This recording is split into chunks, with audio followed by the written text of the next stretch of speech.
Hello friends, welcome back. I am Vivek Singhal from tradingwithvivek.com। और आज हम बात करने वाले हैं लार्ज कैप आईटी कंपनीज के बारे में। मार्केट की आज जो हालत है वो थोड़ी सी जनरल रिटेल पब्लिक को डराने वाली है। जो लोग न्यू मार्केट में आए हैं उनको थोड़ा सा ऐसे डर का माहौल लगने लगता है कि विवेक भाई, all the stocks are going down today, what to do. तो मेरे पास ऐसे में कॉल्स भी आते हैं कि सर पूरा मार्केट डाउन है, पोर्टफोलियो इज डाउन बाय 3% 4%, क्या करें क्या नहीं करें। तो उन सबका सिर्फ एक ही आंसर है, एक ही उसका सोल्यूशन है कि अगर मार्केट डाउन है तो इसमें विवेक भाई के हाथ में कुछ नहीं है और ना ही जो जिन लोगों से आप सीखते हो उनके हाथ में कुछ है। लेकिन यहाँ पर जो अपने कंट्रोल में है वो क्या चीज है कि अगर हमने स्टॉक्स अच्छे होल्ड किए हुए हैं, अच्छे बाय किए हुए हैं, तो उनको चुपचाप लेकर बैठो। नीचे आया है ऊपर तो जाएगा ही, उसमें कोई डाउट ही नहीं है। जब हमने बिजनेस को समझा हुआ है, फाइनेंशियल समझे हुए हैं और हमने बहुत ज्यादा ऊपर परचेज नहीं किया है।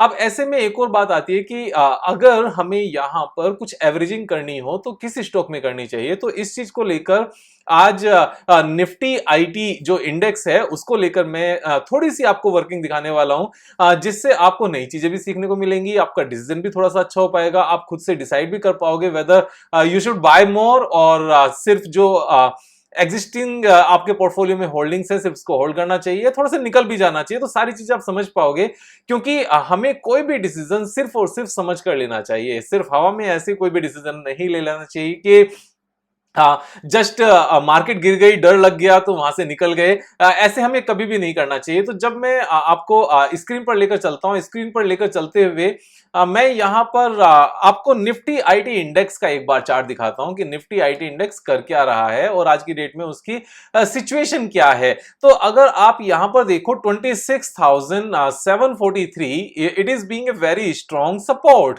और यहां पर ये मल्टीपल सपोर्ट ले रहा है। और मल्टीपल सपोर्ट किस लेवल पर है? जहां पर इसने पहले रेसिस्टेंस दिखाया था। So this was the resistance. उसके बाद नीचे आया, ऊपर गया, again it made a resistance, उसके बाद में फिर ऊपर गया और फिर से ये नीचे आया, फिर से ऊपर गया, देन अगेन सेम लेवल पर ऊपर की तरफ छोटा सा ये एक फेक ब्रेकआउट देकर वापस से नीचे आया और फाइनली यहां से एक और बार नीचे आकर यहां से ऊपर निकल गया और ऊपर काफी अच्छी बड़ी रैली दिखाई। जब इसने अच्छी बड़ी रैली दिखाई तो यहां पर जो ये रेसिस्टेंस था, ये एक्चुअल में ऐसी सिचुएशन में जब कोई 3-4 टाइम्स का रेसिस्टेंस हो, बार बार एक ही लेवल पर हिट करता हो और वहां से ऊपर निकल जाए और वापस से नीचे आए, तो जो पहले रेसिस्टेंस था वो उतना ही स्ट्रॉन्ग सपोर्ट बन जाता है। तो यहां पर 3-4 टाइम्स, 1 2 3 4 5 टाइम्स इसने रेसिस्टेंस दिखाया। Now it has become a strong support. जब ये नीचे आया तो इसने यहां पर इस सपोर्ट को रेस्पेक्ट भी दी। तो एक बार इसने सेम सपोर्ट को लेकर चली 26,500 के आसपास जो सपोर्ट थी, उसके बाद में ऊपर गया, ऊपर जाकर फिर से नीचे आया, सेम इसने रेस्पेक्ट दी। फिर दिस टाइम इसने जो पहले रेसिस्टेंस बना उसको ब्रेक करके ऊपर गया। ब्रेक करके ऊपर जाने के बाद में फिर इसने सेम यहां पर सपोर्ट ली। और आज सबसे अच्छी बात क्या है, आज के दिन में जब निफ्टी अच्छी खासी डाउन है, ड्यूरिंग द डे तो काफी ज्यादा डाउन थी और बंद होते होते भी 1.8% बंद हुई है। बैंक निफ्टी यहां पर और भी ज्यादा बंद हुई है, और भी ज्यादा डाउन साइड में बंद हुई है, यानी कि 2.35% डाउन है। तो ऐसे में निफ्टी आईटी जो इंडेक्स है, इसने कहीं ना कहीं एक डिफरेंट अप्रोच रखी और निफ्टी आईटी इंडेक्स 0.57 आप यहां पर देख सकते हो, जब मैं कर्सर लेकर आता हूं 0.57% ऊपर बंद हुई है। तो यहां पर ये ऐसा क्यों हुआ? ऐसे कौन से मैक्रो पैरामीटर्स चेंज हो गए कि जो बैंक निफ्टी ऊपर जाने वाली थी वो फिलहाल आज डाउन थी ग्लोबल सिनेरियो की वजह से। वैसे ग्लोबल सिनेरियो की वजह से आज सब कुछ डाउन था।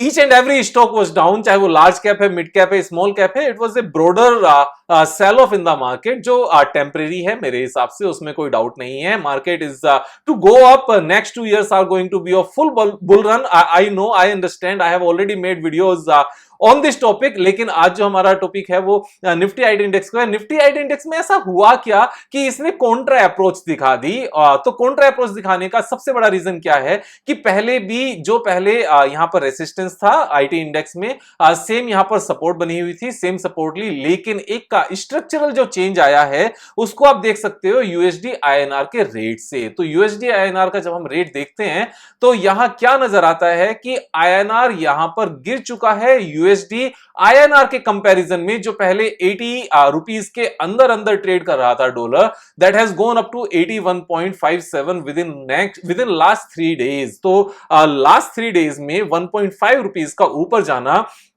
ये एक बहुत ही डिफरेंट मूव है इंडियन इकोनॉमी के लिए। ओवरऑल कभी भी इस तरह की अच्छी बात नहीं होती, रुपये के डेप्रिशिएट होना कभी भी अच्छी बात नहीं होती, लेकिन जो एक्सपोर्टर्स हैं उनके लिए ये अच्छी बात होती है। तो इंडिया में जो आईटी सर्विस कंपनीज हैं ये एक्सपोर्टर हैं सर्विसेज के, और जितनी भी आईटी कंपनीज हैं मेजॉरिटी ऑफ केसेस में इंडिया से, मींस यहां पर अगर हम टॉप 5 कंपनीज की बात करने लगे, टॉप 5-6 कंपनीज की बात करने लगे, TCS, Wipro, Infosys, HCL technologies, tech Mahindra, and इसी तरीके से अगर हम एलटीटीएस या एलटीआई इन 5-6-7 कंपनीज की बात करने लगे, सो 70% पैसा बाहर से आता है, 30% से भी कम ये इंडिया में अपनी सर्विसेज प्रोवाइड करते हैं। शायद ये नंबर एक्चुअल में अगर कंसोलिडेट करके देखा जाए तो 30% भी इंडिया में नहीं देते अपनी सर्विसेज, 70% से ज्यादा 80% के आसपास बाहर से पैसा आता है, यूरोप से और यूएस से, दोनों जगह से मिलाकर। तो ऐसे में जब रुपये डेप्रिशिएट होता है तो वहां पर इनको डॉलर टर्म्स में सेम इनकम मिल रही होती है। से फॉर एग्जांपल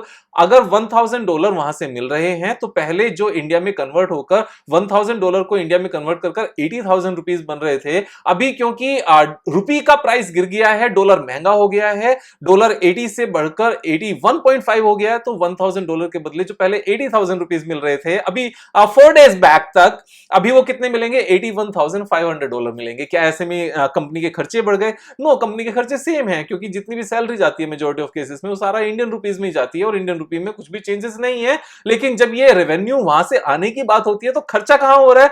खर्चा हो रहा है, जो स्पेंडिंग है, एक्सपेंसेस है, वो हो रहा है इंडियन रुपीस में, लेकिन जो रेवेन्यू है वो आ रही है डॉलर में। तो रेवेन्यू बढ़ गई है, खर्चे सेम है। तो यहां पर इस चीज का जो मार्जिन को लेकर इश्यू था ना आईटी कंपनीज में, ध्यान से समझना, जो मार्जिन को लेकर आईटी कंपनीज के ऊपर प्रेशर बना हुआ था वो प्रेशर यहां से रिलीज हो गया है। तो अभी मैंने जो टीसीएस को लेकर हाल फिलहाल में, मींस लास्ट वीक ही एक वीडियो बनाई थी, उसमें मैंने इस चीज को एक्सप्लेन भी किया था कि जो मार्जिन हैं ये परमानेंट नहीं होते, मार्जिन स्क्वीज भी होते हैं और मार्जिन को एक्सपेंड भी किया जाता है। Reasons are created. Now I am not saying कि यहां पर डॉलर को बढ़ाना या रुपये को गिराना टीसीएस का काम है, ऐसा नहीं है, लेकिन नेचर है। आप समझो अगर बहुत ज्यादा गर्मी पड़ गई है, 44-45 डिग्री टेंपरेचर नॉर्थ इंडिया में आ गया है, तो या तो बारिश हो जाएगी, ये टाइम निकल जाएगा और फिर से सर्दी आएंगी, और जब सर्दी आएंगी और टेंपरेचर 0 के आसपास होगा, 2 डिग्री के आसपास होगा, तो वो भी परमानेंट नहीं है।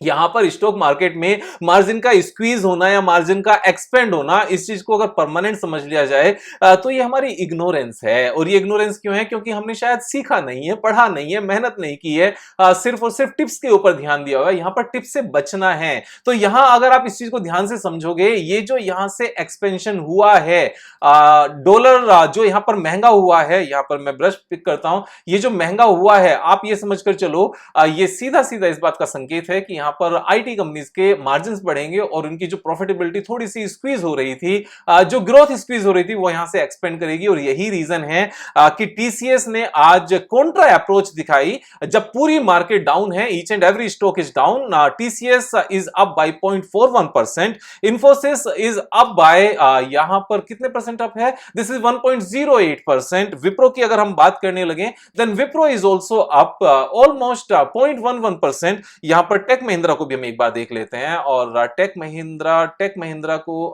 पूरा ही लिख लेते हैं, टेक एम लिख लेते हैं तो पूरा आ जाएगा।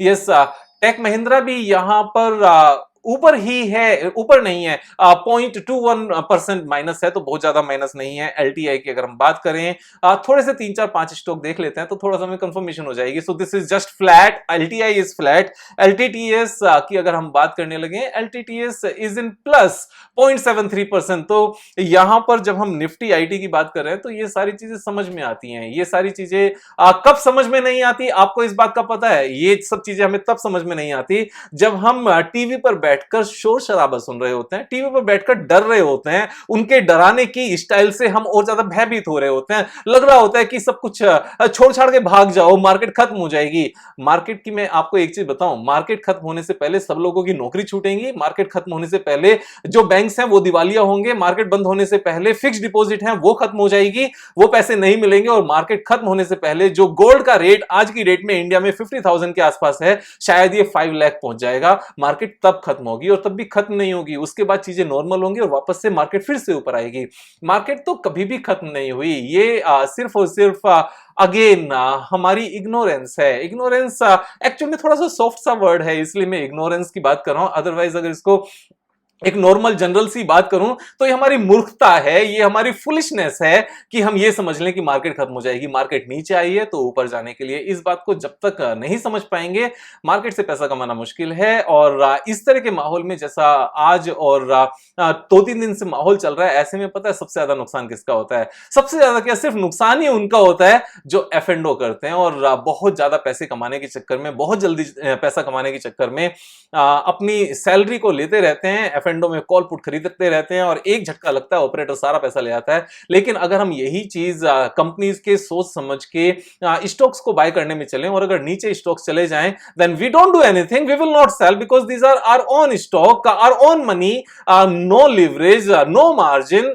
कुछ भी नहीं है, अपनी चॉइस है। When the market will be back within 1 month, of course for sure you will see within 1 month market will be maybe making new lifetime high by the time Diwali will come in। और उस time पर सबको लगेगा हाँ यार विवेक भाई बात तो सही कह रहे थे। वैसे अंदर से तो पता है विवेक भाई बात सही कहते हैं, लेकिन जो छोटी सी फास्ट मनी बनाने की ग्रीड है वो परेशान करती है। इस ग्रीड से बचने का क्या तरीका है? चैंटिंग करो। जिस टाइम पर सारे ग्रह नक्षत्र आपके ओम नमः शिवाय की चैंटिंग से आपके फेवर में होंगे ना, तो वहां पर दिमाग थोड़ा संतुलन में रहेगा और अच्छे से काम करेगा। पैसे बनाने के लिए यहाँ पर माइंड का स्टेबल होना जरूरी है, सीखना जरूरी है, सीखते रहिए। सब्सक्राइब करना नहीं भूलना, लाइक करना, कमेंट करना, दोस्तों के साथ भी शेयर करना। कल फिर मिलेंगे एक नई वीडियो के साथ, तब तक जय हिंद।